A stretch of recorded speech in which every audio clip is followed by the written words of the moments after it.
অধিকারী, বেঈমান মীর জাফর, রেজিস্টার্ড চোর প্রতিষ্ঠিত তোলাবাজ শুভেন্দু অধিকারী সার্বজনীন মঞ্চ থেকে বলে যাচ্ছি, কি দেয়নি মমতা ব্যানার্জি?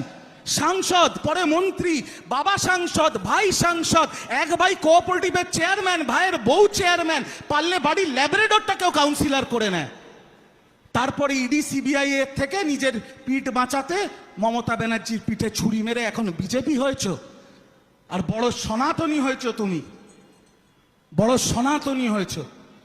আমি আপনাদের একটা কথাই সার্বজনীন মঞ্চ থেকে বলে যাচ্ছি, প্রকৃত যারা হিন্দু ধর্মে বিশ্বাসী, প্রকৃত যারা সনাতন ধর্মে বিশ্বাসী, তারা বিজেপি করে না। আর যারা বিজেপি করে তারা জালি হিন্দু, এরা সবকটা দাঙ্গাবাজ, এরা দাঙ্গা লাগাতে চায়, এরা কেউ হিন্দু ধর্মে বিশ্বাস করে না।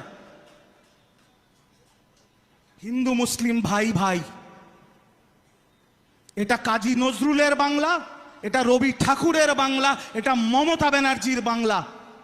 আমরা যেমন গর্বের সাথে বলি শরণাগত দীনার্ত পরিত্রাণ পরায়ণের সর্বসারথী হরে দেবী নারায়ণী নমস্তুতে, ঠিক একই নিঃশ্বাসে নেত্রী আমাদের শিখিয়েছে আমরা আবারও বলি লা ইলাহা ইল্লাল্লাহ মুহাম্মদ রাসূলুল্লাহ। আমাদের মধ্যে কোনো ভাগ নেই, আমরা সবাই এক। আর যতক্ষণ তৃণমূল কংগ্রেসের কর্মীদের শরীরে এক বিন্দু রক্ত আছে, আমরা বিজেপিকে বাংলাকে ভাগ করতে দেব না, দেব না, দেব না।